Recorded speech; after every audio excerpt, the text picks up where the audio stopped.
There is a laboratory that no longer belongs to time. It was built with intention, built to ask questions so vast they stretched beyond the edge of what the mind could measure. But time, like any curious visitor, eventually left, and the lab stayed behind, frozen, not in temperature, but in tempo, a place where nothing finishes and nothing truly begins. The lights don't flicker because there is no power. They flicker because memory does. The machines hum not from circuits, but from the echoes of thoughts that were never spoken. They wait, not for answers, but for observers. They wait like stars wait, steady, silent, and without expectation. Somewhere inside, a microscope leans over a petri dish. The dish holds nothing now, or perhaps it holds everything, folded so small it forgot how to unfold. The microscope is still focused on a space between particles, on a gap that may not exist. And still it waits. On one wall, a clock drips downward like a slow breath, its hands no longer circling but bending, melting like thoughts when sleep begins to settle in. Each hour slides into the next without complaint, without sound. Time is tired here. It no longer ticks. It sighs. The researchers have long since left, or perhaps they never truly arrived. What's left of them now are outlines, chalk figures in long coats, drawn into being by the lab's memory. They lean over equations, still suspended in the air, formulas drifting like constellations. The numbers shine softly, but they do not resolve. They loop gently, like lullabies whispered in a language only the universe remembers. This lab is not abandoned. It is paused, suspended in a kind of waiting that doesn't worry, doesn't rush. Everything here exists in a question that was never finished, a hypothesis still circling the edge of being proven. If there was a conclusion once, it refused to arrive. Spiral staircases led upward, but not to floors. They lead to possibilities. They wind like thoughts on the verge of forgetting what they were about to say. If you were to walk them, you would find no destination, only views of what might have been. A particle that split into silence, a wave that never collapsed, a test that worked too well, or not at all. This lab was designed for something, but even the purpose has faded now, leaving only potential in its place, like a dream you can't remember but still trust, like waking up with a solution and not knowing the question. Outside the lab, stars drift by slowly, not spinning, not racing, just drifting, as if even the cosmos has softened its pace in the presence of unfinished work. A satellite passes now and then, glancing in as though unsure if it should interrupt. None do. Inside, an hourglass tips itself endlessly, stars spilling out where sand should be. The grains don't fall, they float, hovering in the air like gentle decisions not yet made, like moments you almost lived. If you listen closely, you might hear the soft hum of theories not yet tested, equations reciting themselves into the void, not with urgency, but with rhythm, like waves lapping against the shore of imagination. And somewhere deep in the lab's center, a notebook still lies open. No ink remains, only indentations, grooves in the page from thoughts pressed too hard. You can't read them, but they speak anyway, not in words but in feeling, that quiet pull of wonder, that ache of unfinished ideas. The lab doesn't mind being forgotten. It was never built for glory, it was built for curiosity. And curiosity, like sleep, doesn't always need resolution, it just needs room. So tonight, you are welcome to drift through this quiet place, to walk between the equations that never close, to float beside staircases that lead to nowhere and everywhere, to sit beside the clock as it forgets what hour it is. You don't have to understand.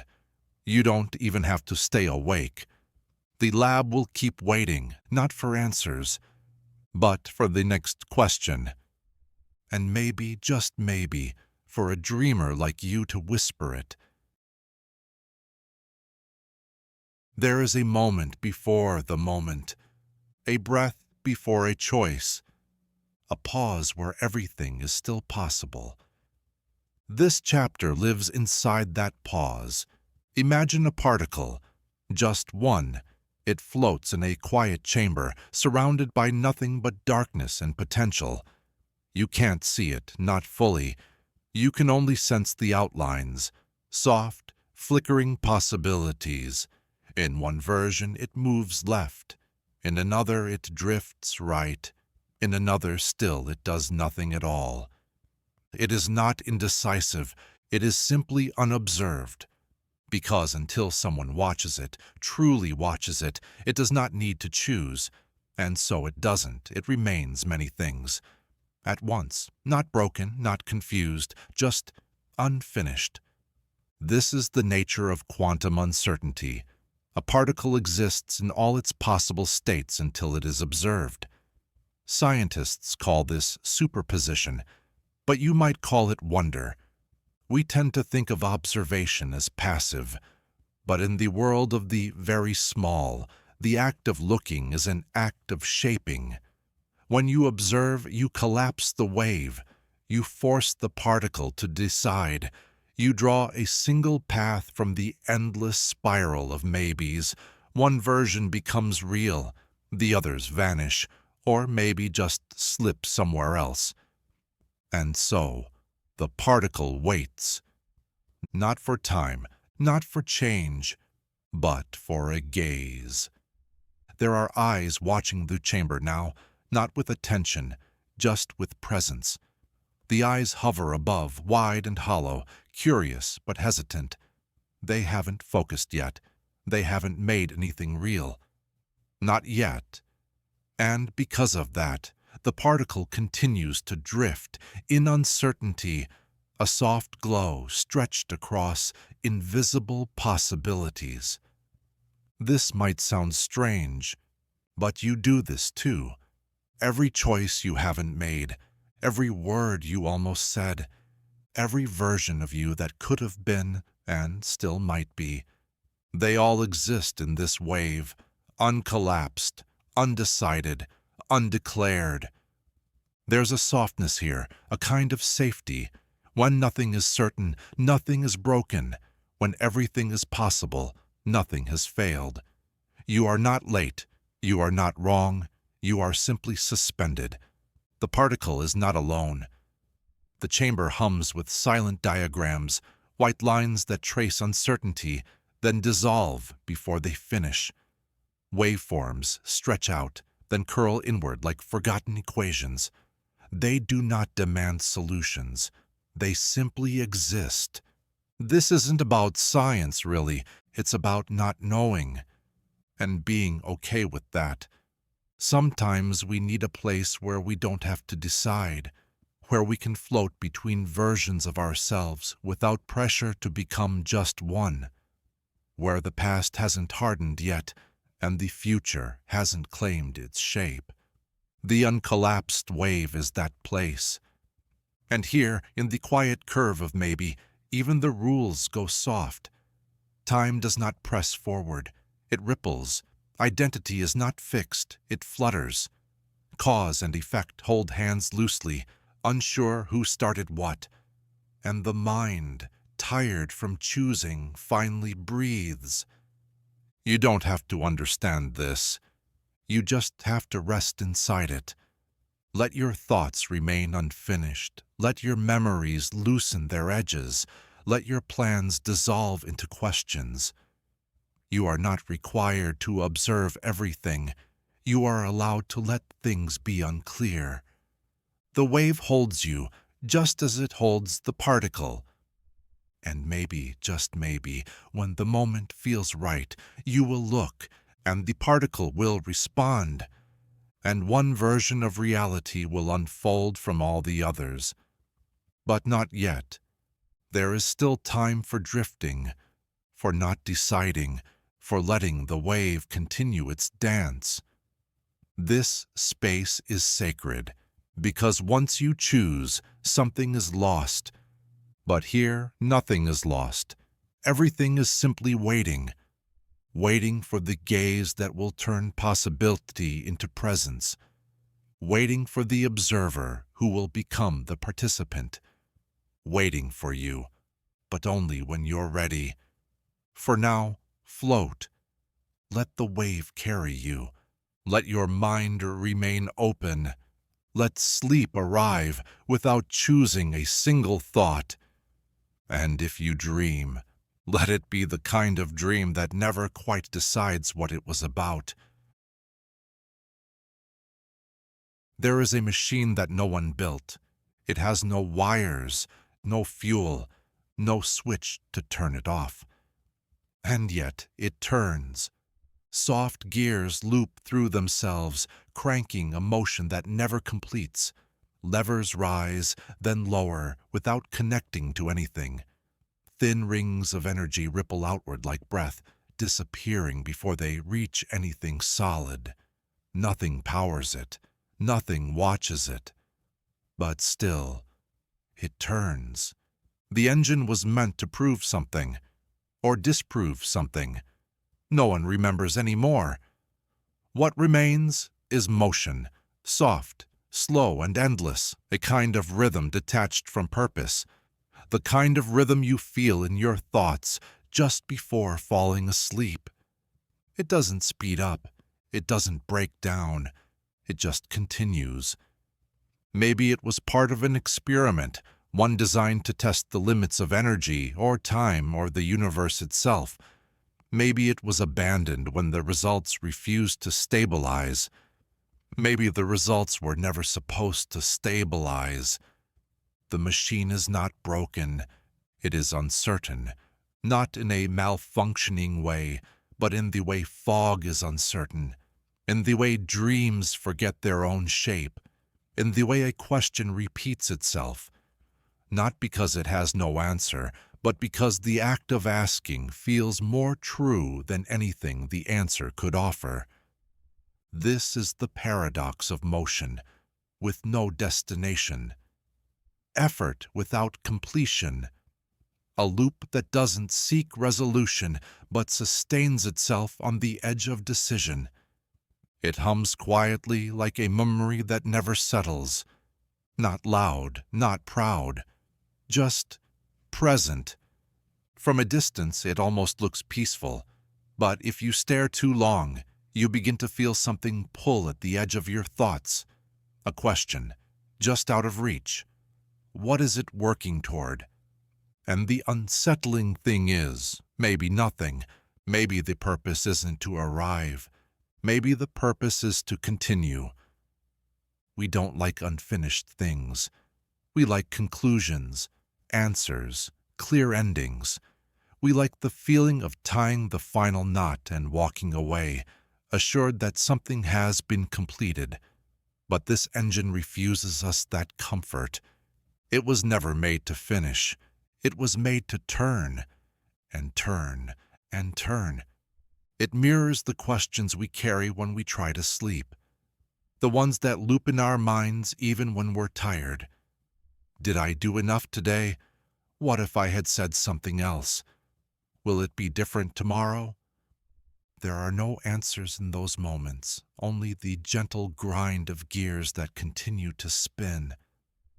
That's the strange gift of this machine. It reminds us, not everything must resolve. Not every effort needs a purpose.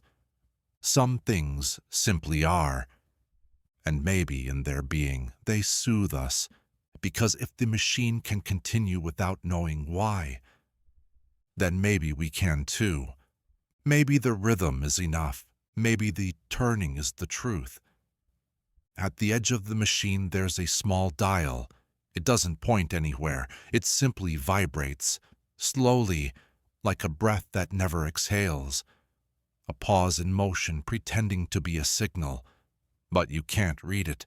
There's nothing to read, only the sensation of almost understanding.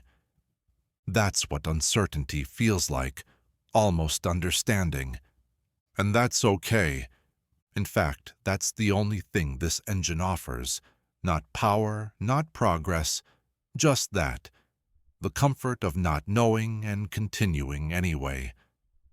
We often think we need clarity to rest, but sometimes we need permission not to be certain, to let our thoughts run in soft circles, to let questions remain questions. You don't need to fix anything right now. You don't need to solve the pattern. You don't need to stop the machine. Let it turn. Let your mind echo the gears. Let your breath mirror the rhythm. Inhale, exhale, inhale. Again, no purpose, just pattern. This moment isn't for understanding. It's for continuing. Softly, quietly, without answers. And when your thoughts try to race ahead, remind them, even this machine, designed for motion, goes nowhere. And still, it is whole. You are allowed to be incomplete. You are allowed to be in progress. You are allowed to rest, even as the machine continues. Because rest isn't about stopping everything. It's about allowing some things to move without needing to follow. So let go of the need to know. Let go of the loop that demands conclusion. You are not required to collapse the process. You can simply witness it. And in that witnessing, you may drift. And in that drifting, you may sleep. Deep in the archive of forgotten things, there is a sample no one remembers collecting.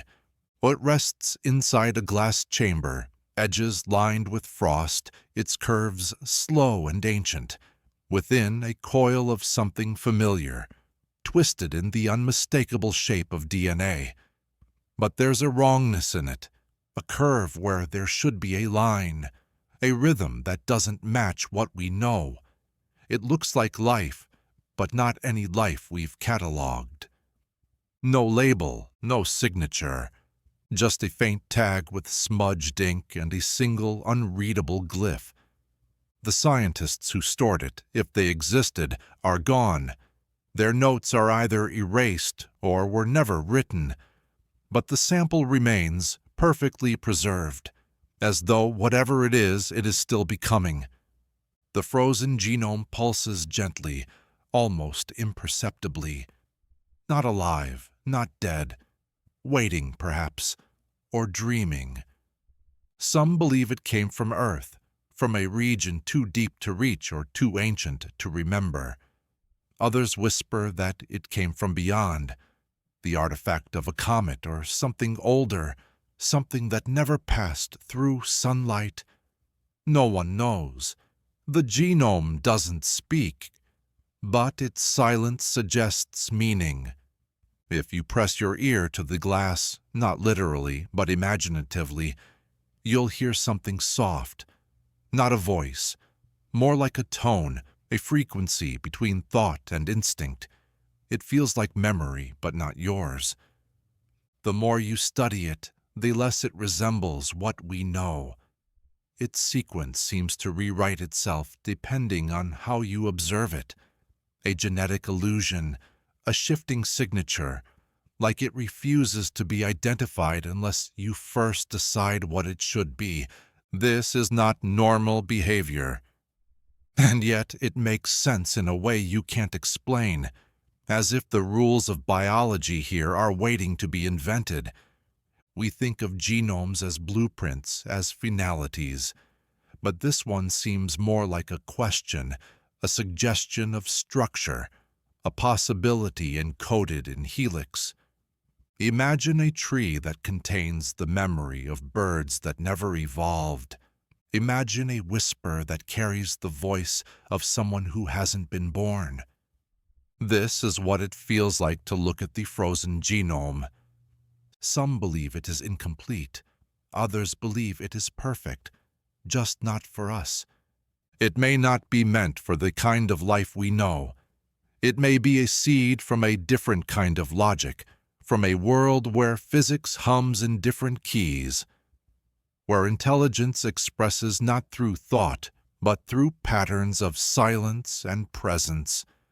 And still, the chamber remains sealed. Not because of danger, but out of respect. Like a book unopened, not for fear of what it contains, but reverence for what it might say. Once opened, it would no longer be unknown. And there is something sacred about not knowing. It is hard for scientists to admit that. But this isn't just a specimen. It's a pause in understanding, a breath held between questions. And so, it stays in stasis, preserved in its not-yetness, neither experiment nor artifact, just possibility, frozen mid-sentence. Outside the glass, the void is still. Dust drifts softly in patterns too slow to measure. Time does not press forward here. It circles like a quiet thought. The container floats, unanchored, like a lantern with no place to land. And still, the genome rests, not asking to be studied, not demanding to be solved, only offering its presence. In that presence is a strange kind of calm, because it reminds us not everything needs to be known to be valuable. Not every mystery is a problem to solve. Some are lullabies meant to soothe us into humility. The frozen genome has no answers, but it has gravity, the kind that pulls your thoughts inward into the gentle wonder of what might be. And that wonder is enough. Let your mind settle alongside it. Let your questions become soft at the edges. Let your need to define fade, just for now. You are allowed to rest without resolving, to float in the presence of mystery, to sleep in the company of something strange and silent and sacred. Some doors open, some stay closed. This one does both. It floats alone in the dark, no walls, no hinges, just the frame, perfect, sealed, and glowing faintly. Its outline flickers as if questioning its own solidity. There is no knob, no push plate, no keyhole, only a door, complete in form but unfinished in purpose. If you look at it, it is clearly closed. You can trace its edges. You can sense the way it keeps something in or out. But if you look again, more gently, you'll notice its reflection just below, cast faintly in nothingness. And in that reflection, the door is open. Only slightly, only just enough to wonder. This is not a trick of perspective. It's a paradox of being. This is Schrödinger's door, a symbolic continuation of an old thought, Schrödinger's cat, the one that is both alive and not alive, sealed inside a box where the truth waits for someone to look. Observation changes the state. Until then, both possibilities exist at once. But this door is more personal, because this door doesn't hide a cat. It hides choice. The question is simple. Is the door open or closed? The answer is yes. The room it leads to may not exist, or it may only exist when you believe in it. Some say there's a light behind it. Others say there's only more darkness. One theory claims that opening it ends the dream. Another says it begins one. But no one has walked through. Maybe no one can. Maybe that's the point. The door doesn't require action. It invites awareness. It offers you the feeling of being on the threshold. not of a place, but of an idea.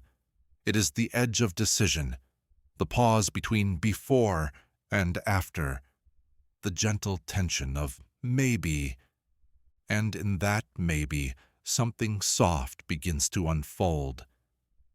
You begin to notice the chalky spirals floating nearby, like forgotten questions you meant to ask years ago. They don't spin fast, they drift slowly, like thoughts that never needed to finish. And one by one, they brush against the door without opening it, as if whispering their wonder into its silence. What would happen if you opened it? What would change?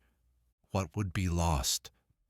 But those are the wrong questions, because this chapter isn't about answers, it's about presence. The kind of presence that exists just before knowing. And in that space, sleep begins to stretch its fingers. Think of all the times you stood at a mental door, a decision not yet made, a truth not yet spoken, a feeling not yet named. You stood, and you waited, and you wondered, and in the waiting you were alive in a rare way, not rushing, not resisting, just being. That's what this room is made of. It is built from pause, from hesitation, from quiet not knowing. The room behind the door might be a future you haven't imagined yet. It might be a past you forgot to understand. It might be neither, but the door remains. And somehow it calms you, because it reminds you you don't have to walk through every door. You don't have to resolve every possibility. You're allowed to be unsure. You are allowed to float here, between thoughts. Let the door remain unopened. Let the reflection remain a maybe. Let the spiral of unspoken questions drift quietly through you. They're not problems, they're companions, and tonight they'll keep watch while you rest. The door doesn't need to change. You don't need to change. You are not required to choose right now. You are simply allowed to be near the threshold. And in that nearness, you are enough. Sleep doesn't ask you to decide. It only asks you to release. So let go of trying to know. Let go of pushing forward. Let go of needing the door to open. It is both open and closed. And that is perfect. You are both waking and dreaming. And that is enough. Once someone arranged a set of instruments with care. A ruler, a balance scale, a thermometer, a magnifying lens. Each tool was chosen with precision. Each one meant to reveal something, to draw meaning from the void, to put numbers to the intangible. But somewhere along the way, the thing they were meant to measure disappeared. Or maybe it was never there to begin with. Now they drift, each alone in black space, still whole, still intact, but without anything to observe. Their dials have faded, their scales are uneven, their lines stretch into chalky static, dissolving before they can give answers. They are not broken, they are simply unanchored. We often forget how much tools depend on context. A thermometer without a substance to test, a ruler without a surface to press against, a scale with no weight, a magnifier aimed at nothing. Without their subjects, they lose their meaning. They become gestures, quiet, well-crafted, but empty.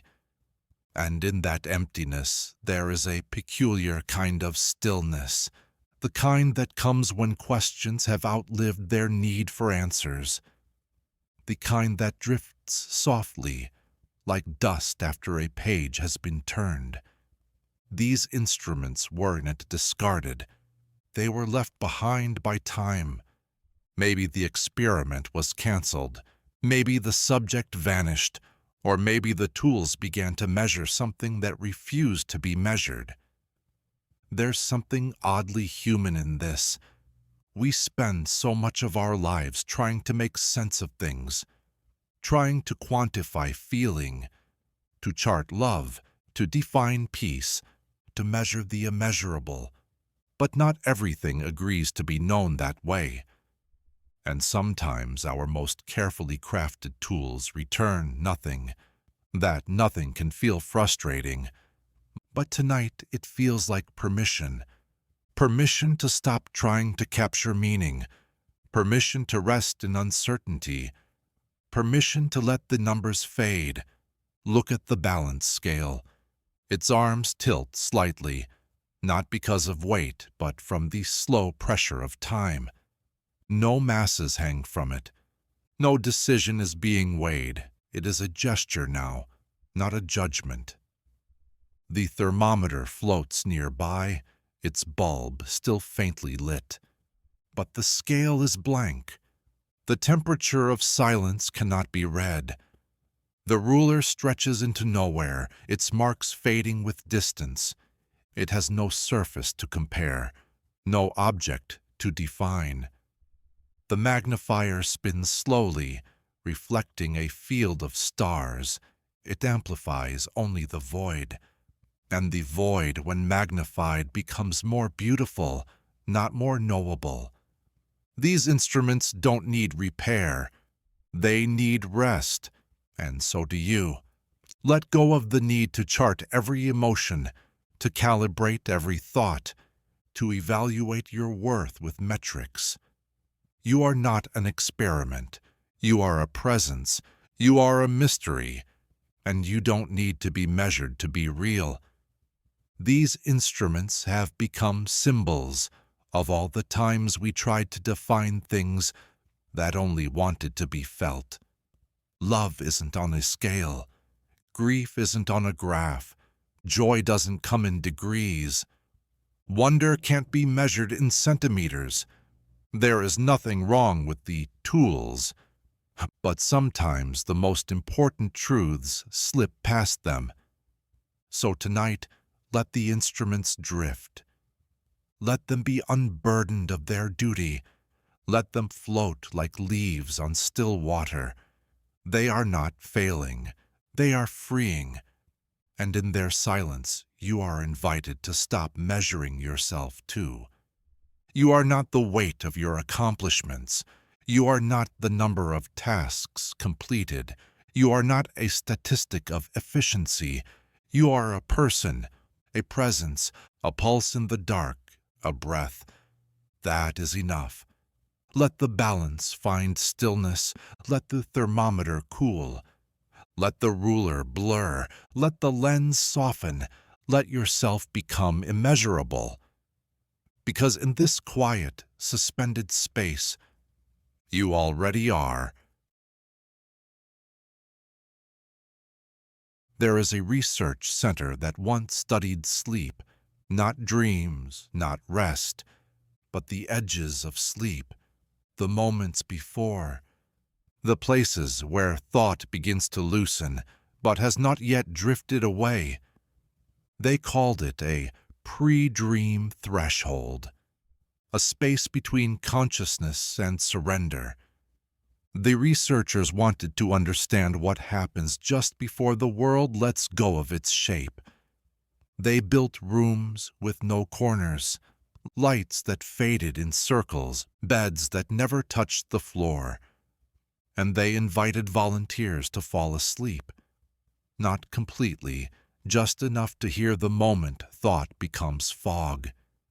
The findings were unclear, not because the subjects failed, but because the questions kept changing. One night a subject would begin to describe a memory, but forget the end halfway through. Another would whisper equations that dissolved into lullabies. Some drew spirals with their hands while dreaming. Others simply cried softly, then slept without knowing why. The researchers recorded everything. hundreds of hours of murmurs and movement, but no patterns emerged. One entry reads, Subject 34 reported feeling like a thought that had not yet been born, stayed there, refused to wake or sleep, called it warm static. Another, Subject 9, opened their eyes and asked, Is this the part before I start pretending to be me again? Eventually, the study stopped, not due to failure, but because no one could stay awake long enough to finish a thought. Every attempt to measure undreamed sleep ended in dreams. Every probe into that space pushed it further away, like chasing fog with a magnifying glass. But one room remains, a small, silent chamber, black walls, a single bed that floats slightly above the floor. A soft pulse of light, barely noticeable, pulsing in a rhythm that isn't quite breath, but close enough. Here, the last subject remains, not a test subject, not a patient, just someone resting. They are not dreaming. They are not awake. They are thinking, perhaps. But the thoughts have no edges, just gentle lines that drift out from their head like threads, unraveled, unclaimed, unfinished. Above them, question marks float softly, not questions to answer, just the presence of questioning. A curiosity so gentle, it no longer needs an object. This is what the researchers missed, that maybe the undreamed is not a space to study, but a space to be in, a place to rest before the stories begin. You've been here too. That moment before sleep pulls you under. When your mind wanders through fragments, half memories, soft images, sounds without names, when you're not trying to think and not trying to sleep, you're just drifting. That's where this chapter lives, not in sleep, not in wakefulness, but in the in-between. It's a place that doesn't need meaning. It doesn't offer insight or clarity, but it feels like truth, like standing in the doorway of a dream you haven't chosen yet. In that space, everything is allowed to be incomplete. You don't have to finish the thought. You don't have to name the feeling. You don't have to remember the beginning or imagine the end. You are simply resting, not from tiredness, but from identity. Let yourself lie in the floating bed. Let your own thought lines drift gently from your head. Not words, just shapes, not stories, just echoes. Let your brain soften its grip. Let your questions hum like distant stars. Let your sense of self loosen like a ribbon in water.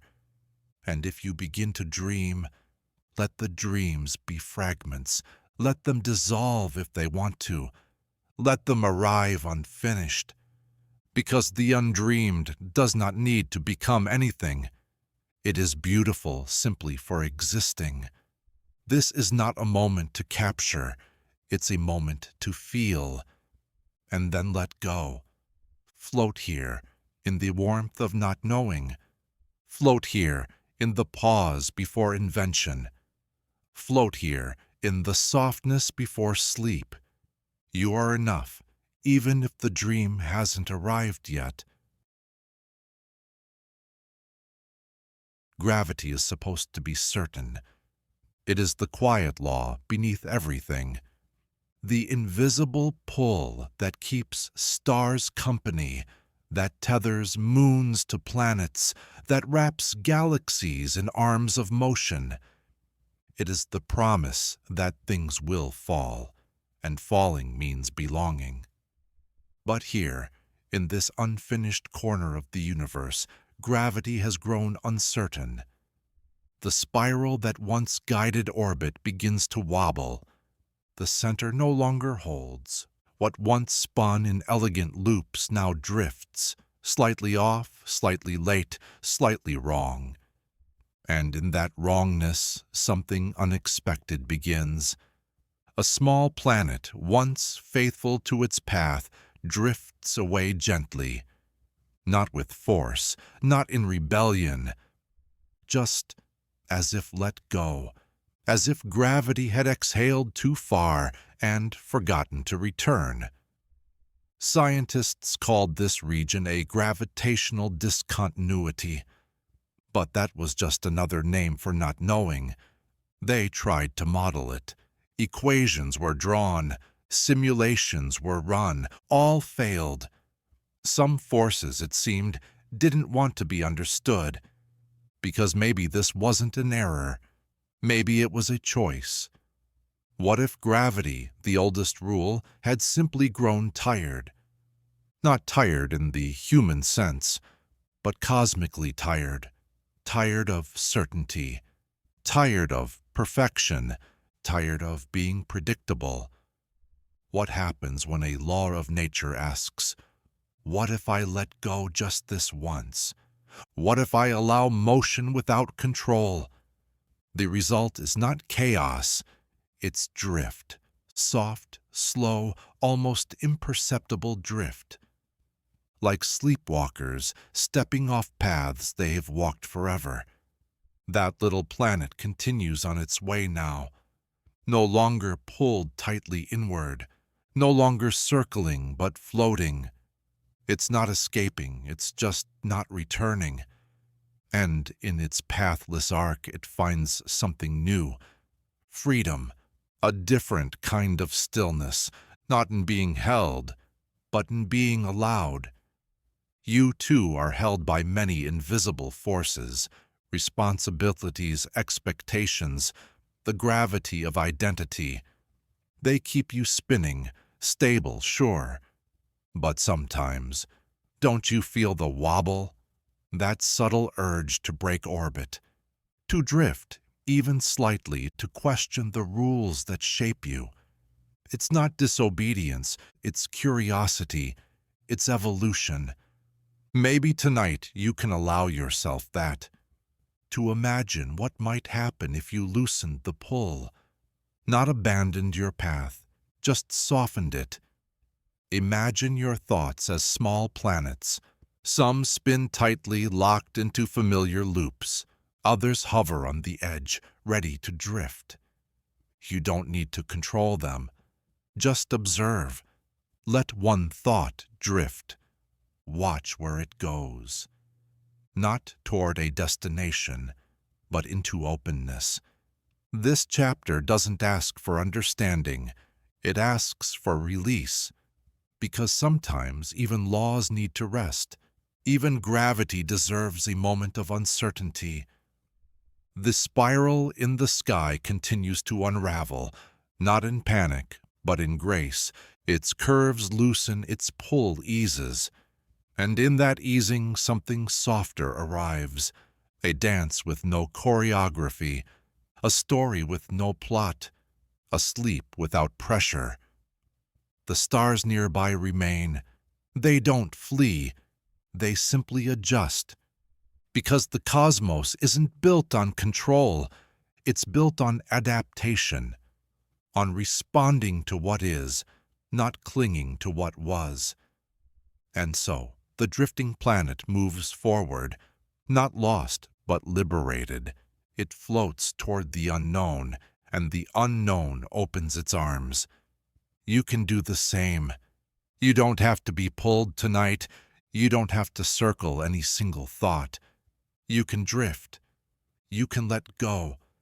Let the spiral unwind. Let your mind release its gravity. Let sleep arrive, not as a weight, but as a freedom. This is not a fall.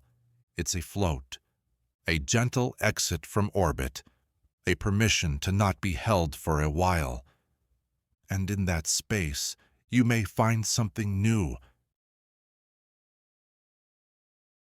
There is a map with only one destination, a single coordinate circled faintly in white chalk. No name, no context, no route, just a blinking point, unmoving, unreachable. The rest of the map has faded, star paths erased, measurements blurred, labels dissolved. Once it might have led to something, a discovery, a truth, a place no one had ever seen. But now only that coordinate remains, still pulsing, still insisting it matters. Scientists called it constant zero, not because it was zero, but because it refused to shift. In a universe where everything spins and expands and stretches toward entropy, this single point never changed. Its signal stayed steady, no matter what frame of reference it was viewed from. No redshift, no drift, just stillness.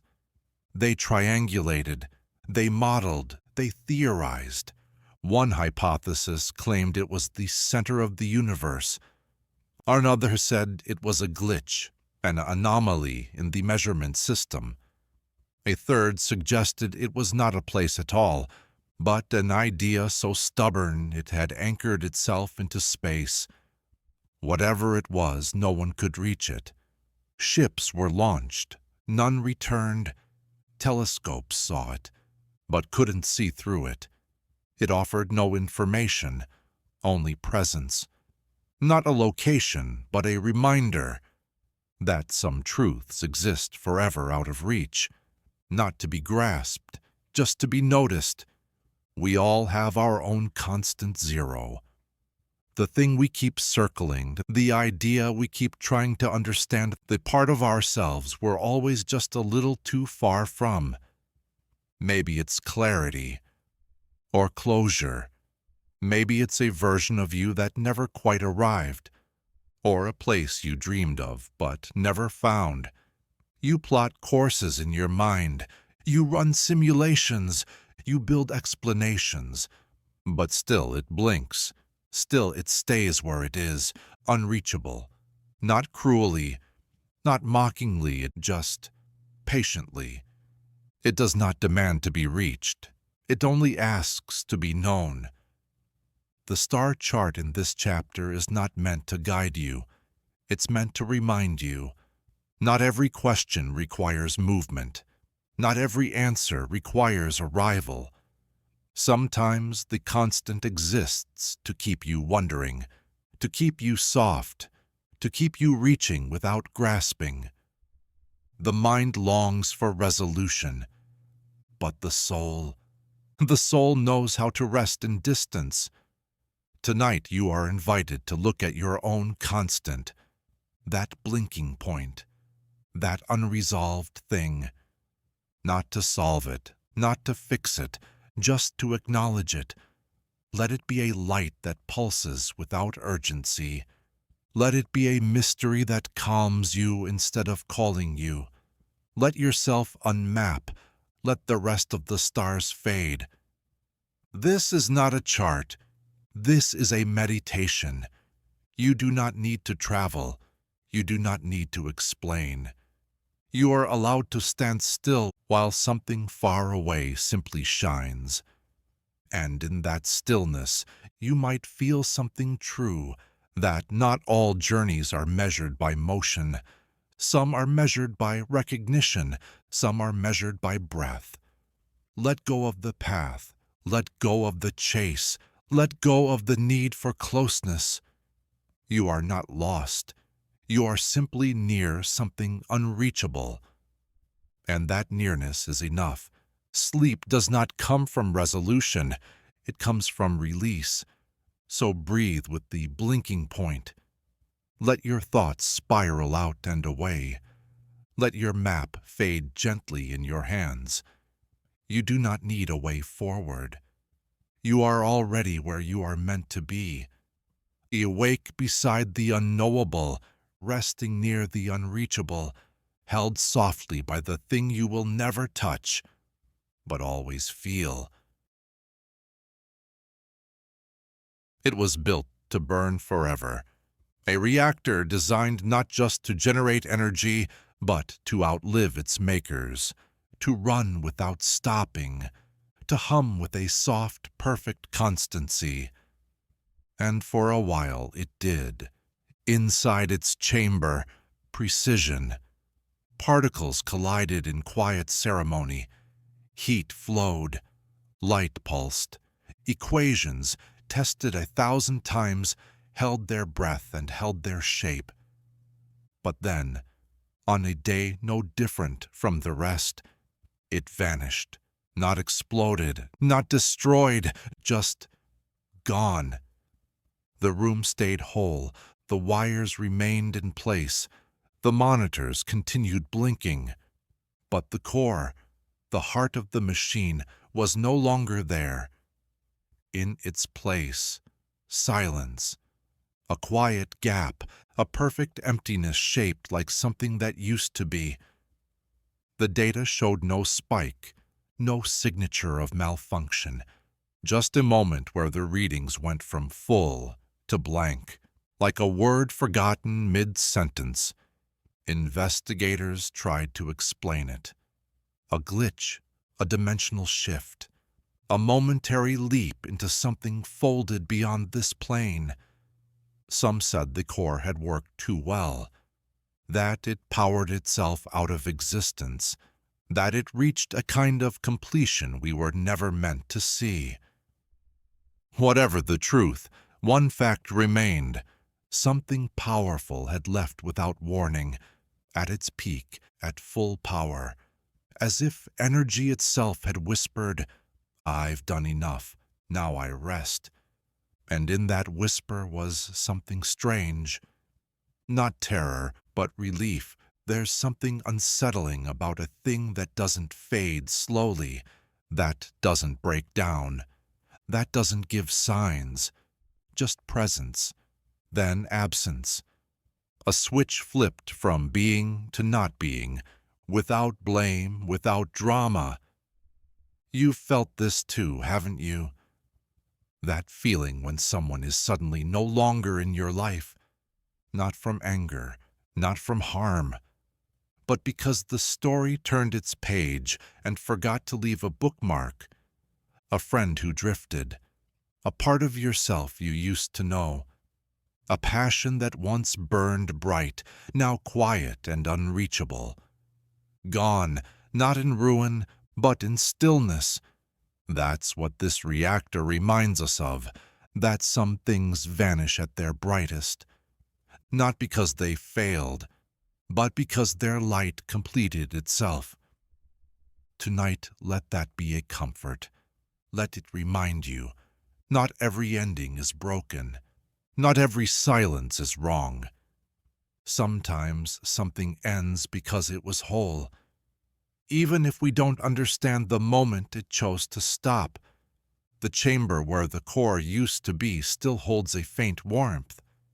Sensors pick up a background hum, too low to explain, too steady to ignore.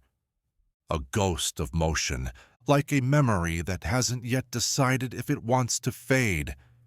And maybe it won't. Maybe that hum is its way of staying present without being seen. You're allowed to feel that hum in your own life.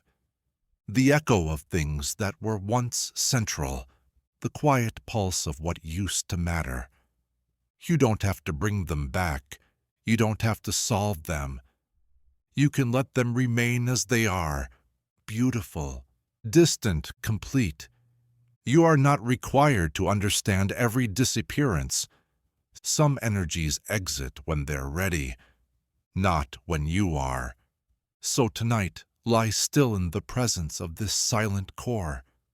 Let its warmth hold you. Let its absence calm you. You don't need to burn at full power forever. You don't need to explain your silence. You don't need to stay visible to be real.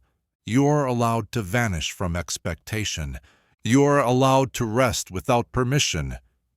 And if in time you choose to return, let it be with new gravity. But for now, glow softly in the dark, even if no one sees, even if you're only a hum, even if you're gone in the way stars are never truly gone. still burning, just somewhere else. There is a story told in low gravity of an astronaut sent at the far edge of observation, not to explore, not to repair, but simply to witness. The mission log reads only one directive: look. And so the astronaut looked. He drifted to the edge of mapped reality, where signals begin to stutter and measurements fall behind their meaning.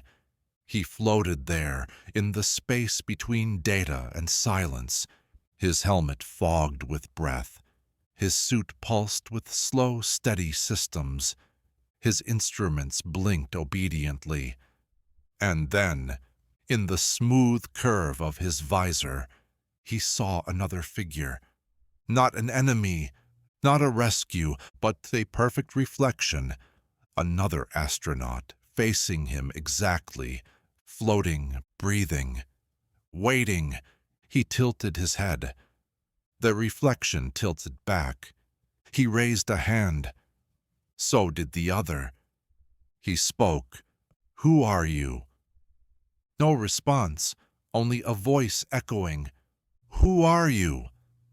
At first he assumed it was a mirror, some strange loop of light in the void. But then the figure blinked just before he did, and for a moment, brief but clear, he was being watched by himself, not in a metaphorical way, not like inner reflection or dream logic, but literally. Another version of himself, outside himself, two minds in one silence, one watching, one being, watched, and no way to tell which was which. Mission control received only static, telemetry scrambled, all systems stable. But the astronaut's mind slipped gently from certainty. He stopped reporting, stopped naming what he saw. Because how do you describe being both subject and observer, being the one who knows and the one who is known? In time, the two figures began to drift, not away, but into alignment, like overlapping thoughts, like a self that has stopped resisting itself. They floated there, mirror and origin, until even difference became optional. Some believe this astronaut never returned. Others say he's still up there, watching the person he became and becoming the person he watches. This chapter isn't about space, it's about seeing. The kind of seeing that comes in stillness, when you are no longer performing, no longer fixing, just present. You've felt this before, haven't you? That moment when you look in the mirror and see someone familiar but unknown, a version of yourself that isn't your name or job or voice, but the pure awareness beneath all of it, the watcher, the watched, one. We try so hard to define who we are, to anchor identity in facts, in history, in habit. But sometimes the truest version of you is the one who simply notices, the part that doesn't explain, doesn't justify, only watches with compassion. Tonight, let yourself drift into that space. Become the astronaut. Let go of the labels, let go of the mission, let go of trying to be anything specific. Just observe. Watch your own breath. Watch your thoughts without needing to change them. Watch your memories as they pass. Some soft, some sharp, without judgment.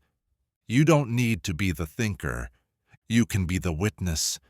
Float alongside yourself, face to face in silence. And when you begin to drift into sleep, let it feel like becoming whole again.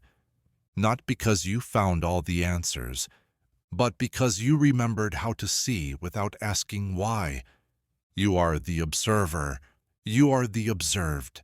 You are the space in between. and that is enough. Time was supposed to move forward, 1 second after another, tick by tick, cause then effect, beginning then end. But this clock doesn't believe in that. It hangs alone in the dark, its hands tangled like branches in wind, each pointing to a different possible moment. Not past, not future, just potential. It doesn't tick. It hums, softly, irregularly, as if remembering time rather than keeping it. Around the clock, faint spirals drift. Loops of time that start strong, then collapse into stutters, like thoughts forgotten mid-sentence. Scientists called this place a temporal knot, a region where time folds inward, twists around itself, and forgets the direction it was going. They tried to observe it. They brought instruments, atomic clocks, data streams, synced to the tiniest fraction. But the numbers betrayed them. The farther into the knot they looked, the more their tools began predicting events. Before they occurred, machines announced failures just before they broke. Monitors registered blinks just before the eyes had shut. At first, they thought it was error. Then they saw the footage. The predictions were correct. The knot wasn't just entangling the clock, it was entangling causality. And in that entanglement, the future and present began to overlap. Not with clarity, but with suggestion. You've felt this before. That moment when you pause and a sense washes over you. I've been here before. I know what's about to happen. Not from memory, but from something quieter, a feeling without evidence, a whisper of the future hiding in the present. That's what this clock holds. Not hours, not minutes, but echoes. It marks not time, but anticipation. If you stare at it long enough, you begin to wonder if it's showing you what will happen or what could. Each hand, each angle, each motion, a possibility, not a prediction, but a presence. Tonight you don't need to move forward. You don't need to rewind. You are allowed to pause, to float beside the clock, without asking it to make sense. You don't need to know what's next. Let your thoughts move like spirals. Let them start, unravel, and vanish. Let your future drift toward you gently, without urgency, without pressure. Maybe the clock isn't broken. Maybe it's simply honest. Maybe time was never linear. Maybe it bends because it listens, because it responds, because it's waiting for you to stop trying to race it. This chapter is not for understanding time. It's for resting within it. Lay your mind against the silence. Breathe beside the spiral. And if you feel moments folding into each other, memories of tomorrow, echoes of now, let them pass through you. Don't hold on, just notice, like watching leaves drift past a window, or listening to waves without counting. You are not behind, you are not late, you are not stuck, you are simply entangled. And that entanglement is not a trap, it's a dance. The clock doesn't need to be read, it needs to be witnessed. So close your eyes, let the hands point where they may. Let sleep arrive in broken loops. Let dreams replay futures you haven't lived yet. Because in this space, entangled with what may come, you are free, not from time but within it.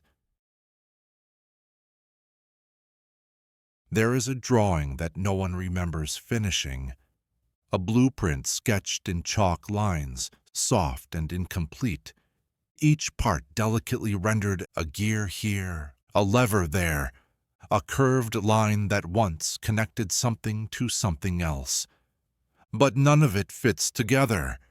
There is no master plan, no clear function, only the suggestion of intention. As if someone once dreamed of building a machine, then forgot what it was for. The drawing floats quietly in space, no surface beneath it, no room around it, just ideas that never made it to action. They are not broken. They are not wrong. They are unfinished. We've all had thoughts like this. Moments of inspiration so vivid they felt real, but the next morning, gone. Ideas that arrived mid-sentence, then slipped out the back door of attention. You try to recall them, but all that remains is the shape, not the detail, just a sense of what they might have been. That's what this blueprint holds. Not a design, but the memory of a design. Scientists once tried to study this, not the machine itself, but the forgetting, the fade. They called it conceptual entropy, the way certain ideas dissolve faster than others, the way some thoughts seem allergic to permanence. They wired test subjects with sensors, showed them complex schematics, then asked them hours later, what did it do? Most couldn't say. Even those who had memorized the layout couldn't recall the purpose. The mind, it seems, can hold form longer than it can hold function. So maybe the machine never worked, or maybe it worked too well, erasing its own meaning the moment it was understood. Some believe it was built to process memory. Others think it was designed to protect ideas too delicate to hold directly. A filter, a forgetting field, a sanctuary for fragile truths. But no one knows for sure, because the blueprints refuse to stay whole. Or try to trace them, and the chalk blurs. Try to explain them, and the words unravel. And maybe that's okay. Maybe this chapter is not about remembering. Maybe it's about honoring the things we can't. Not every idea wants to be realized. Not every design wants to be built. Some just want to be imagined once, and then let go. You are allowed to forget. You are allowed to carry the shape of something, even if you no longer remember its name. Let go of the pressure to recall, to preserve, to perfect. Tonight, let your thoughts be sketches. Let them float unconnected. Let them fade at the edges. Not everything has to be remembered to be meaningful. There is beauty in the unresolved, peace in the partial, calm in the incomplete. If you find yourself reaching for a thought that slips away, smile gently, wave to it as it drifts. It was never meant to stay. Let your mind soften. Let the chalk lines blur. Let sleep come as a blueprint unfinished. Not broken, just paused. You are not less because you forgot. You are simply making space. And in that space, something else will arrive when it's ready. Until then, float with the parts. Float with the possibility.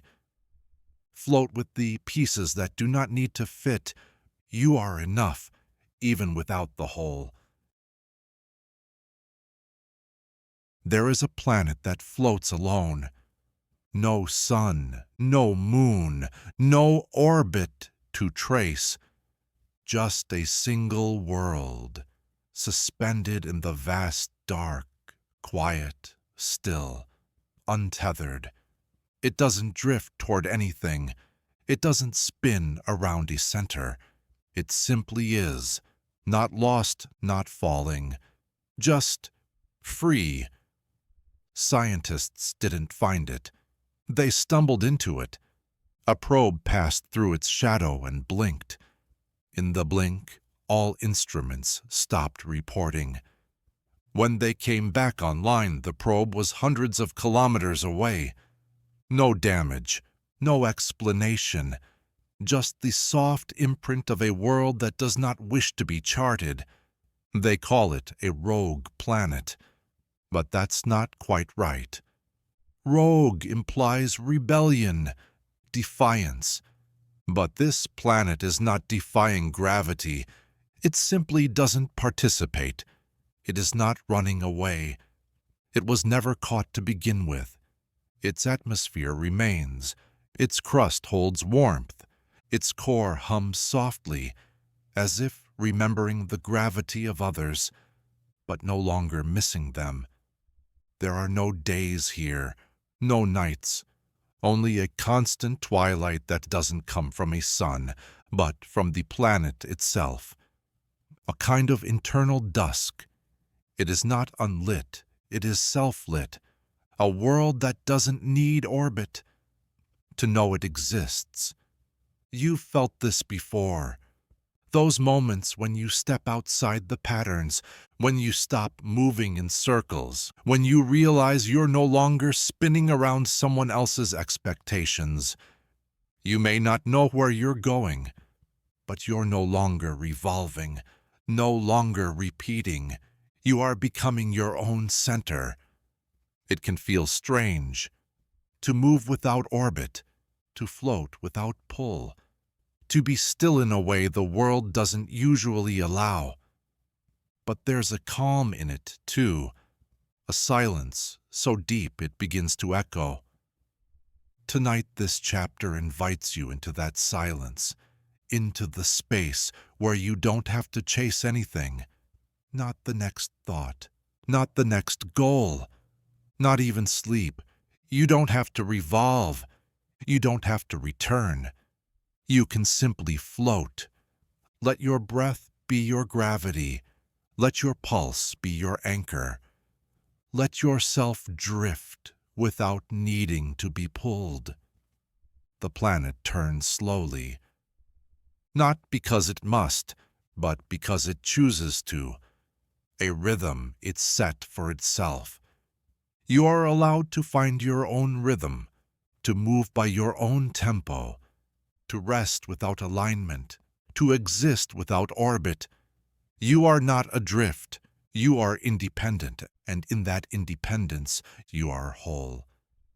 Some say the planet might have once had a sun, that something long ago broke its path, but the planet doesn't seem to remember. Or if it does, it doesn't mind. It is content to glow on its own. Let that be a reminder.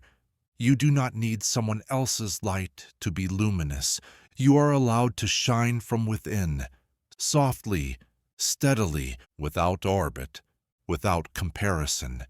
Float in your own space tonight. Let everything else drift away. Let the stars go silent. Let the pull of time pause. You are not late. You are not missing anything. You are here, a world complete unto itself, glowing, resting at peace. There is something in the dark. It isn't big, it isn't bright.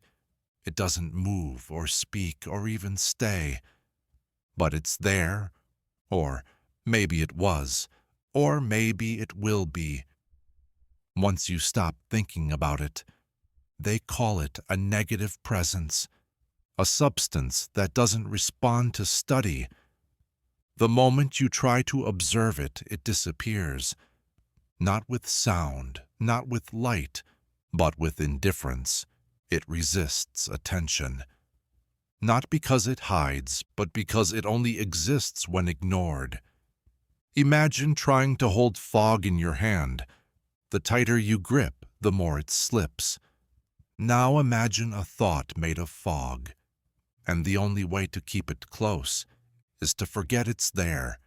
That's what this is, an object of pure forgetting. Scientists tried everything: motion sensors, thermal scans, quantum observation traps.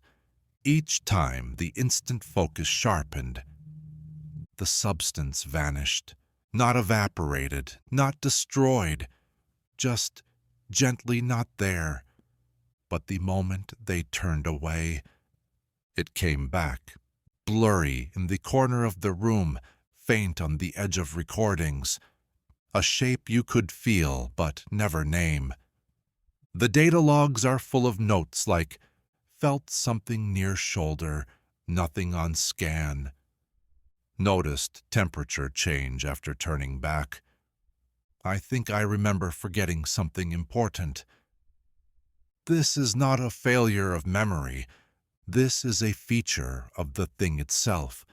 It is designed to be absent when called upon, present only when left alone. A paradox, a presence that only appears in absence. And yet, when you stop trying, when your thoughts soften, you begin to feel it, like the feeling of a dream you've forgotten but still trust, like a word on the tip of your tongue that doesn't need to be said. It hums in that space. You've known it too. That thought that almost arrives, that sense that someone just left the room, that emotion that lingers, even when you don't know why. This is not a failure of clarity. It's a different kind of presence, one that speaks through quiet, one that hides to stay whole. Tonight you are invited to meet it, but not with questions, not with effort. Just let your thoughts wander. Let your focus soften. Let yourself forget. Deliberately. This is not about distraction. It's about surrender. You don't need to remember everything. You don't need to hold every idea. You are allowed to let go. In that letting go, the substance begins to emerge. You won't see it. Not clearly, but you'll feel a shift. The room feels slightly fuller. The breath moves softer. The air hums without sound. Something is here. Because you're not looking for it, and that is enough. Let yourself drift in this space. Let thoughts fade mid-sentence. Let questions dissolve before they reach their end. You are not losing your mind. You are making space for something gentler, something that only exists when you don't demand it to. This is not a failure of awareness. It's a different kind of knowing. A memory you don't need to hold. A truth you don't need to prove. So close your eyes. Let the flickering presence settle beside you, like a shadow made of kindness, like silence curled into shape. It will not stay forever. It was never meant to. But for now, you are near it, and that is enough. Somewhere in a forgotten archive, there's a wall of equations no one can solve. Not because they're too complex, but because they're written in reverse. The chalk still clings to the surface. Crisp, bright, deliberate. But when you follow the symbols, they lead you nowhere. Or perhaps they lead you back. Each formula begins at the end. Each symbol loops into itself. Some drift off mid-line, curling like smoke. Others fold back across the page, refusing to finish. When scientists found them, they assumed it was an error. A student writing in mirrored shorthand. But the handwriting was too precise, the placement too intentional. It wasn't a mistake, it was a system, a language for undoing. They tried to decode it. They flipped the walls, scanned the chalk, reversed the inputs. Nothing held. Whatever logic existed here, it wasn't meant for solving. It was meant for letting go. One physicist described the feeling like this: it's as if the math is trying to unbe, as if someone tried to erase a discovery not by hiding it, but by writing it backward into the dark. Others went further. They began to wonder if the equations themselves were designed not to explain the universe, but to undo it, to fold it back into silence. Not with violence, not with destruction, but with quiet forgetting. A slow math of reversal. You've felt something like this, that sensation of walking into a room and forgetting why you came, of opening a book and realizing you've already read the page. But it feels new, the feeling that time itself just breathed in instead of out. We often think of progress as a forward line, each step building on the last, each equation clarifying the truth. But sometimes progress means subtraction, unlearning, unfolding. These equations are not meant to take you somewhere. They're meant to bring you back, to the moment before understanding, to the stillness before thought. And that stillness, that's where rest lives. You don't need to solve tonight. You don't need to decode. You are allowed to sit beside these symbols, watch them blur, watch them fade. Let the logic loosen, let the meaning uncoil. You've spent all day building sense, defining roles, making decisions. Now you can reverse the process. Now you can drift. Let thoughts move backward. Let memories soften at the edges. Let time unwind like a ribbon in your hands. These equations don't need answers. They are the answer, because they allow you to not know, to stop reaching, to simply witness dissolution. The void does not ask for logic, it asks for presence. And these equations, folding themselves into spiral silence, invite you to be present without understanding. That is not failure. That is peace. Tonight, let your mind be the chalkboard. Let each reversed symbol erase a layer of thought. Let each curve unwrite a worry. Let each fading line make room for sleep. And if you dream, let it be a dream in reverse. Let it take you back through feelings you haven't yet lived. Let it remind you of something you've never forgotten.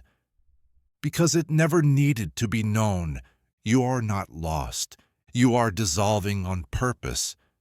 And that, too, is beautiful.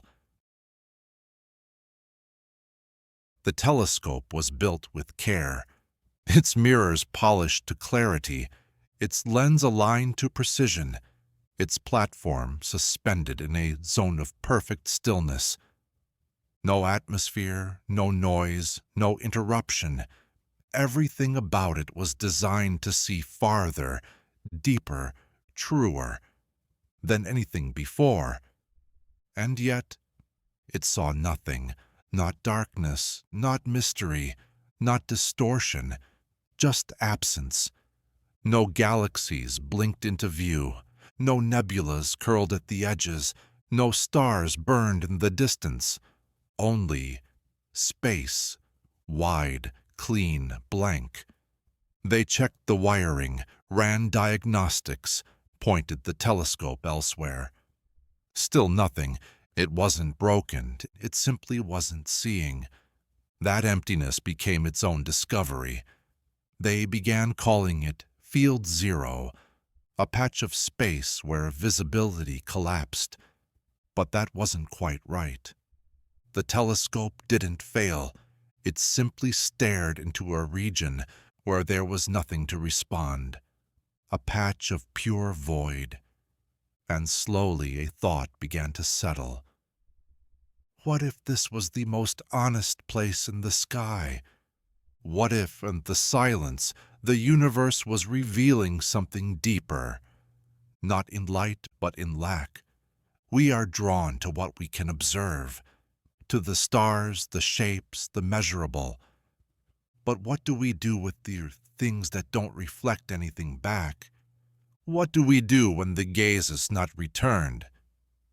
You've felt this too, the moment you ask a question, and no one answers, the moment you reach for a thought, and find only quiet, the moment you look inward, and meet stillness instead of clarity. It's not rejection, it's something else. It's the space between inquiry and response, the field where potential hasn't spoken yet. This telescope, pointed at nothing, reminds us that the act of looking is sometimes the only thing that matters, that searching without finding can still be meaningful, that not everything is meant to be revealed. Tonight, let yourself point inward, not to analyze, not to find, but to witness the nothing that sometimes lives behind your thoughts. Let that nothing be okay. Let the silence be its own kind of presence. You don't have to fill the space. You don't have to understand it. You don't have to measure it. You are allowed to look and not see dash, and still find peace. Not every chapter must offer an image. Some only offer a blank page. Not because there's nothing to say, but because the space itself is saying something.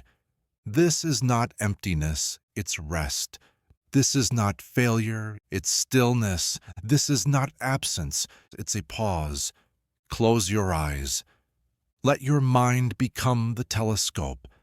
Let your awareness point toward the dark. Let it rest there, quietly.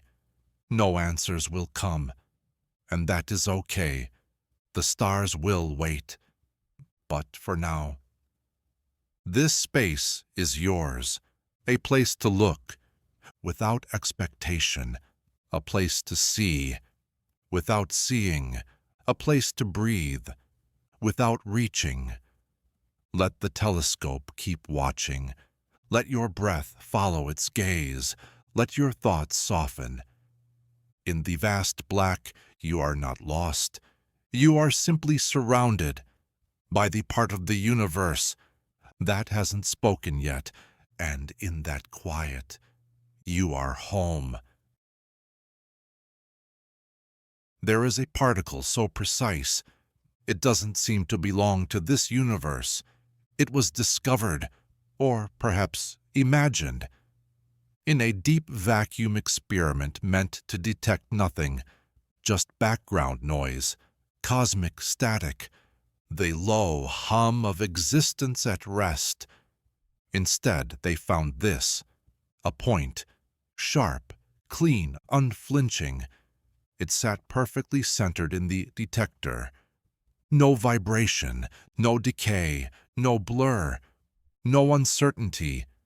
That was the problem. Because in quantum space, everything flickers. Everything is in motion. Probability is the law. But this particle didn't follow that law. It held itself too still, its energy too exact, its position too known. So known, in fact, that its existence broke the math around it. Equations failed. Uncertainty collapsed. The particle was there, dash, dash, with a certainty the universe doesn't allow. That's when the doubt began. What if it wasn't a particle? What if it was a flaw in the system? A ghost in the grid? A single pixel of perfection? Accidentally stitched into a world of blur? The theories grew stranger. Some said it wasn't real. It was too perfect to exist. And yet, there it was. Others believed it was an anchor, a fixed point in space-time, a needle pinning down reality. So everything else could move around it. a cosmic fulcrum. But if that were true, what would happen if it moved? No one wanted to test that. Instead, they stared. They pointed sensors. They built stronger detectors. They tuned their focus tighter. And still, the particle stayed still, so precise it became surreal. You've felt this feeling, that moment when everything aligns too neatly, when the coincidence is too sharp, when you look at something and think, "This can't be right. This is too exact." It's the feeling you get in dreams, when a truth is spoken too clearly, so clearly that it wakes you. That's what this particle was, an impossible clarity that didn't belong in a universe of half-shadows. And yet, it was beautiful, because for one brief moment, everything made sense. There was no fuzz, no drift, no maybe. Only here, only now, only this. It didn't last. It couldn't. The particle flickered once, not visibly, but mathematically. And then it was gone. The detectors went quiet. The math recovered. The noise returned. But something had changed, because now they knew that perfection had visited, if only for a moment. And once you've seen perfection, even just once, it's hard to forget, even if it wasn't real, even if it was never meant to be found. Tonight, you don't need perfection. You don't need clarity. You don't need to be exact. But you are allowed to remember that moment of stillness, that pinpoint of presence, the part of you that didn't shift, didn't blur, didn't question. You may not always feel it, but it's there. It's the particle at the center of your breath, the quiet in your chest before sleep, the moment between thoughts, where everything holds its shape. Let yourself rest inside that point, not to understand, not to hold, just to visit. Let your thoughts ripple around it. Let your dreams spiral outward from it. Let sleep build slowly, as if orbiting something too perfect to touch. You are allowed to drift. You're allowed to blur.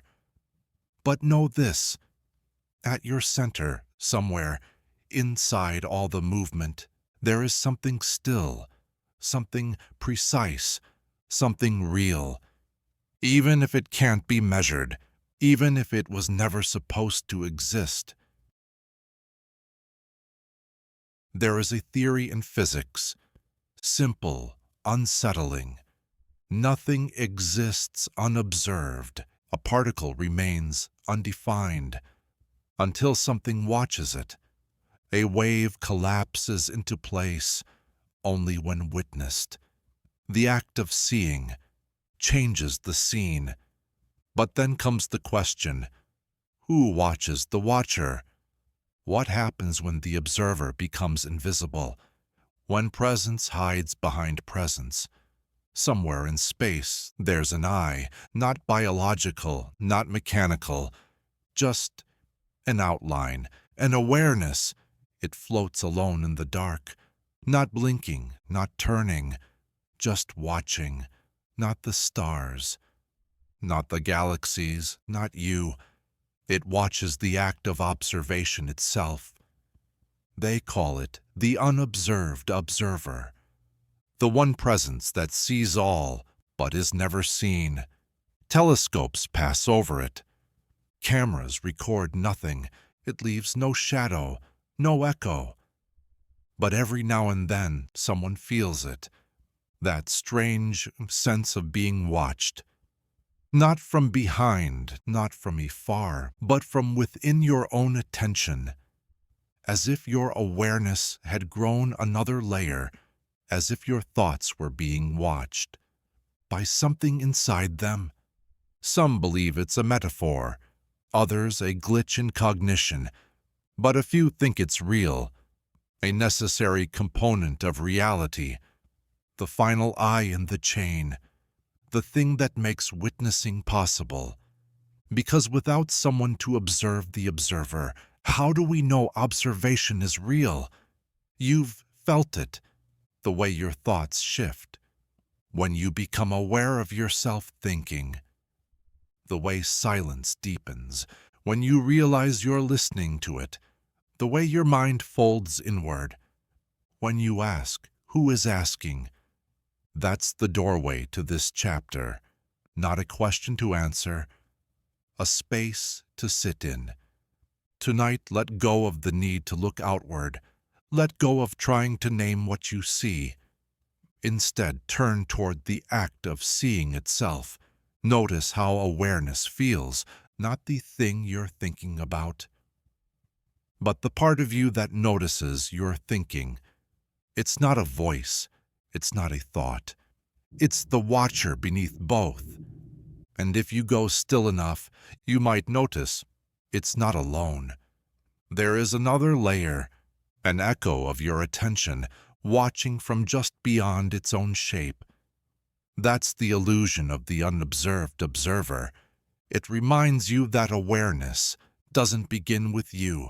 You are a ripple in a larger field of noticing. That's not frightening, it's freeing, because it means you don't have to hold everything. You don't have to be the final witness. You can rest. There is something watching, even when you are asleep, even when you forget, even when your thoughts unravel. Not with judgment, not with pressure, just presence. Let that presence hold you tonight. Let your thoughts slow. Let your mind open gently, not to answers, but to the space that asks no questions. The eye will remain, not to see you, but to be with you, even when you don't know it's there, especially then.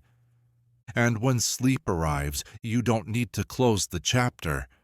The page will turn itself, because even dreams are being watched by the silence behind them. You are safe in that silence. You are whole in that gaze. You are enough even when you are unseen. There are maps drawn not to guide, but to remember something that never was. They exist in a forgotten drawer of a forgotten archive. Thin parchment, edges, curled lines fading, as if ashamed of what they once tried to define. These are not maps of countries, not territories, not anything that can be touched. These are maps of places that never held matter, outlines of absences, coordinates for dreams, landscapes stitched from feeling, not from land. Some show continents shaped like thoughts, wide at the idea, narrow at the memory. Others hold winding paths that lead nowhere, then loop back, like regrets turned into rivers. There are compass roses with no north, just gently spinning petals, as if even direction was a question. Scientists once found one of these maps. They tried to align it with known geography. They failed, not because the data was flawed, but because the map wasn't made from data. It was made from longing.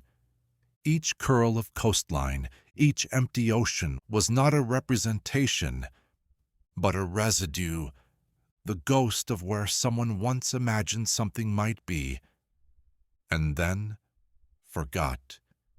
You've felt this before, that pull toward a place that doesn't exist, a city you dreamed of but can't find on any globe, a forest that felt familiar even though you've never been there, a home that lives only in your pulse. These maps are made of those places, not real, but true, and that's the difference. Reality is built from matter.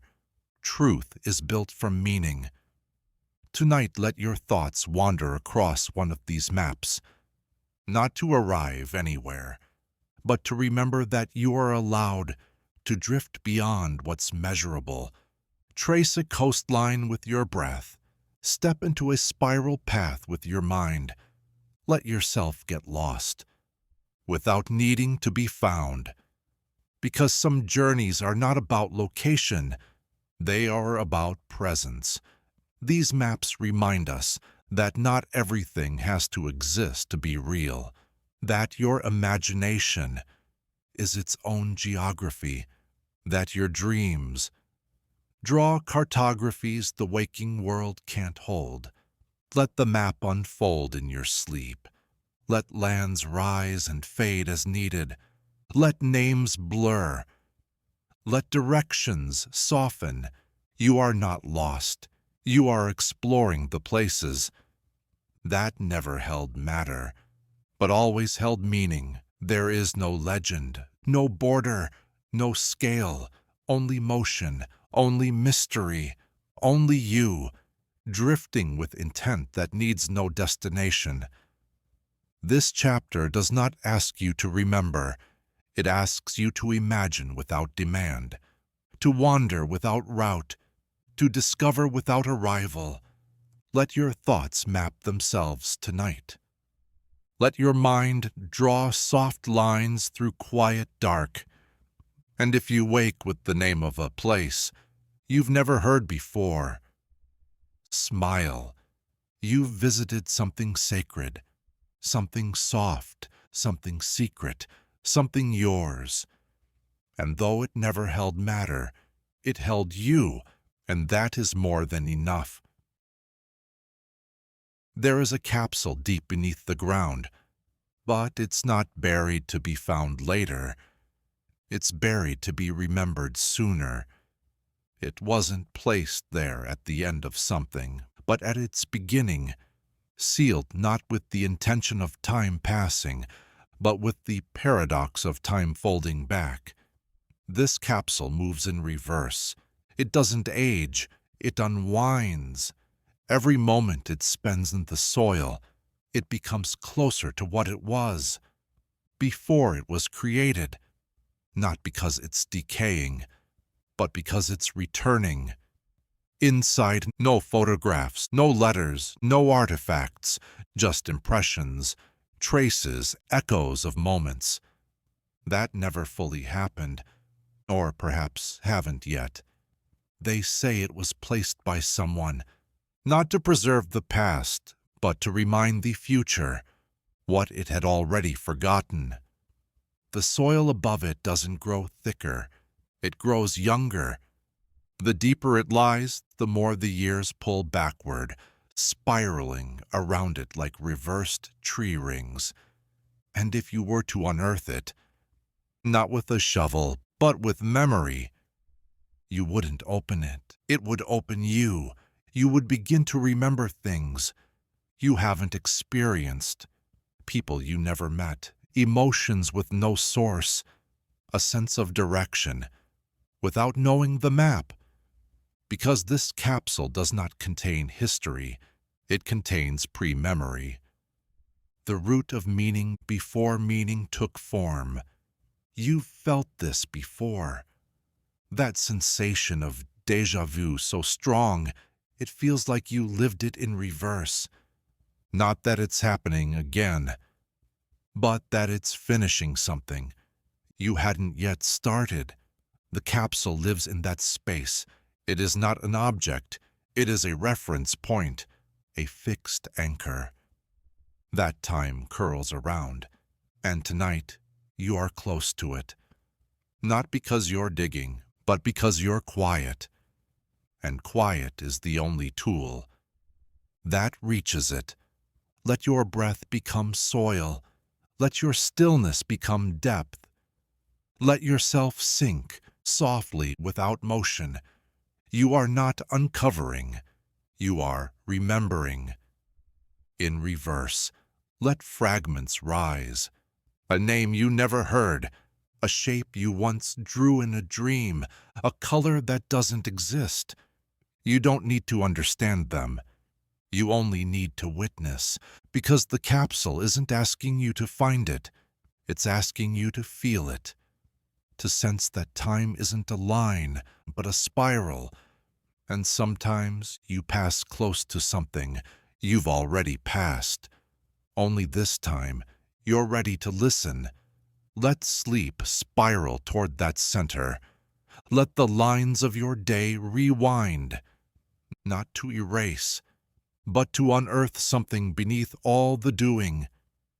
The capsule waits, not patiently, not urgently, just necessarily. Its presence is inevitable, because everything you've forgotten wants to come back, not with answers, but with presence. You are the container now. You are the soil. You are the memory. Before memory had shape, and in the stillness you begin to glow. Inward, a spiral, a reverse bloom, a quiet returning. Sleep and let the capsule open. Without opening, let it carry you back to something you haven't yet lived, but already miss. Light is supposed to move. It's the fastest thing we know. Always in motion, always becoming, from spark to star, from sun to shadow, from signal to silence. But here, in this chapter, there is a beam of light that stopped, not dimmed, not blocked, not interrupted, just paused, mid-air, mid-path, mid-purpose, caught between origin and destination. It hovers like a sentence left unfinished, a breath held too long, a thought you meant to say, but let dissolve instead. Scientists once studied a beam like this, a test in absolute vacuum, 2 mirrors, no interference, no gravity, just the potential for travel. They fired the beam, they waited and waited. Nothing reached the receiver, no trace, no signal. But when they opened the chamber, they found it. The beam, still there, not traveling, just present. A line of light, frozen in space, as if it had second thoughts, as if velocity was optional. The data confused everyone. They double-checked the time, the inputs, the theory. Nothing was wrong. And yet nothing moved. Eventually they stopped testing. They left the beam suspended, not as an experiment, but as a question, a quiet thread of potential, stretched across silence. Why did it stop? Some believe it was waiting for the world to slow down, for someone to notice. Others think the light had already arrived, but not in the way we expected. Because what if arrival doesn't always mean motion? What if presence isn't always about progress? You felt this before, that moment in a conversation when words sit between you, unsaid but understood. That feeling of standing still and realizing you are exactly where you were always going. That instant in the dark, when a memory appears fully formed, not as a story, but as a light inside your breath. We often chase illumination as if truth must come quickly, as if light must travel. But some truths don't move. Some stay, not to reveal, but to remind that you don't always have to go anywhere, to arrive. Tonight, let that beam of light be your companion. Don't try to follow it. Don't try to understand why it stopped. Just sit beside it. Let its stillness settle into your chest. Let its presence quiet your mind. This isn't about answers. This isn't about motion. This is about the light that chose not to move, and in that choice, it became something more. Not a messenger, but a moment. Not an arrow, but a pause. Not a signal, but a sanctuary. Let your thoughts stop trying to travel. Let your breath be still. Let yourself stop arriving. You are here, in the middle of light, between spark and silence, between motion and meaning. And that's enough. You don't have to reach the end. You don't have to finish the beam. You are allowed to pause, to hover, to glow without going anywhere. Even light can rest, and so can you. There was an experiment that was never meant to succeed, not out of sabotage nor neglect, but by design. It was built, not to prove something, but to fail, precisely when expected. The setup was simple: one flask, a tilt, and a single drop held in tension. The drop was programmed to fall, but only when the conditions would undo the very experiment that made it. And so it hovered, forever paused, failure, waiting to happen. But only if the system allowed it. And the system never did. They called it the predictive collapse test. But the name doesn't matter. What matters is the paradox. If the experiment succeeds, it disproves its premise. If it fails, it proves it perfectly. A loop, a trap, a truth caught in hesitation. You've felt this before. That moment when action would undo everything, but inaction leaves you frozen. The job you almost took, the sentence you almost spoke, the leap you almost made. Not because it wasn't right, but because rightness itself was too delicate to touch. This experiment reminds us that not all knowledge comes from outcomes. Some truths are found in stasis, in the space between attempt and undoing. The flask remains, the drop remains, the pause holds. And in that holding, a kind of wisdom forms, a quiet admission. Not everything needs to be tested. Some things are only meant to be imagined. Some failures are best left suspended. Not because they're dangerous, but because they're complete, even in potential. The scientists eventually abandoned the experiment. There was nothing left to measure, no data, no motion, but they didn't dismantle it. They let it float, a flask, a drop, a pause, etched into the dark. Because even in silence, it was saying something. Tonight, you are invited into that space, not to act, not to decide, just to rest, in the quiet before the consequence. Let the tension remain unbroken.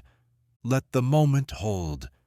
Let yourself feel the weight of what could happen, and the lightness of choosing not to make it happen. You don't need to prove anything tonight. You don't need to finish the thought. You don't need to catch the drop. Let it float. Let it hover. Let it teach you that pause is not always indecision. Sometimes it is grace. The experiment doesn't need resolution, and neither do you. You are allowed to rest in the unmade.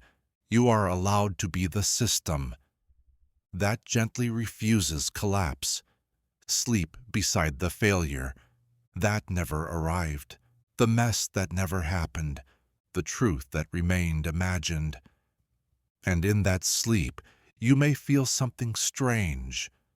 Not success, not certainty, but completion, in the form of a moment that knew better than to finish, There is a mirror that reflects nothing exactly. No face, no body, no detail, just a suggestion, the outline of presence, without the burden of form. When you stand before it, you don't see yourself. You see the version of you that cannot be named, the one that exists before the roles, before the story, before the mirror learned how to answer. This mirror doesn't lie. It just doesn't agree to speak. Its surface ripples softly, not with glass, but with memory. It shows not how you look, but how you are, and that's harder to see. When researchers first found it, they thought it was broken. No reflection, no distortion, just stillness. But then one leaned in, not to see, but to feel. And for a moment, they weren't looking into the mirror. They were looking out, as if they had become. The mirror itself, as if they were watching the watcher. It's hard to explain, because the mirror doesn't capture. It releases. You don't see your image.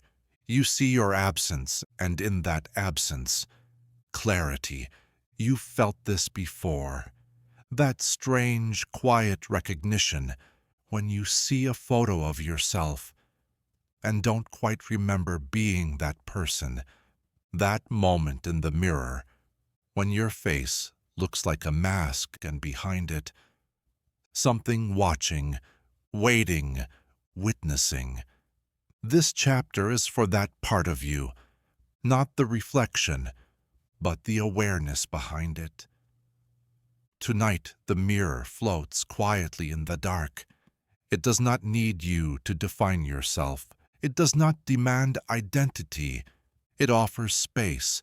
Let yourself drift near it, not to see your features, but to see your outline, your shape without name, your you-ness without need for explanation. Let the mirror forget your past. Let it ignore your plans. Let it hold only what remains.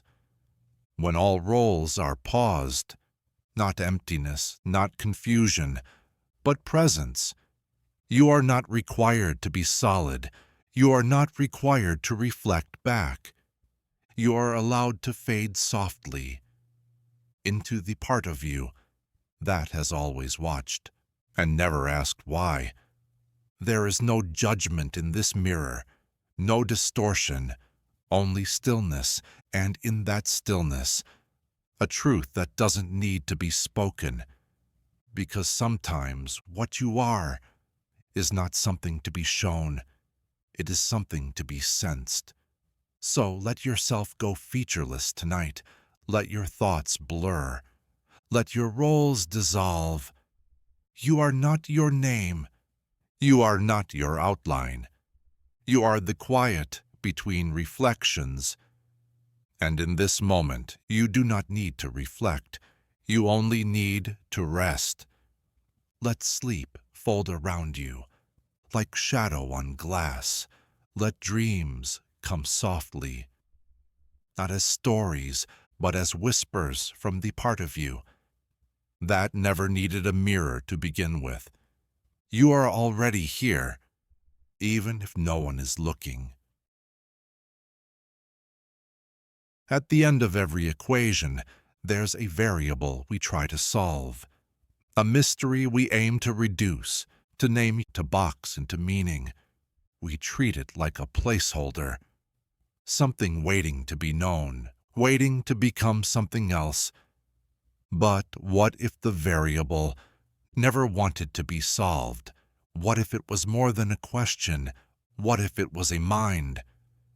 They called it the final variable. It appeared on a chalkboard at the end of a long proof, a symbol so persistent, so elegantly impossible, that it refused simplification. It looked like any other, a curve, a mark, a whisper of math. But when they tried to define it, it changed, not into an answer, but into another version of itself. And when they chased that version, it shifted again, not randomly, not chaotically, intentionally, as if the variable was not meant to be understood, but to understand. The math began to echo itself. Patterns emerged, but only when no one looked directly. Observing collapsed the structure, allowing it to drift, revealed its form. It was thinking, not computing, not calculating, thinking, not with words, not with code, but with silence, with shape, with patience. The scientists argued. Some said it was a new kind of intelligence. Others said it was the end of math itself, a boundary, a mirror.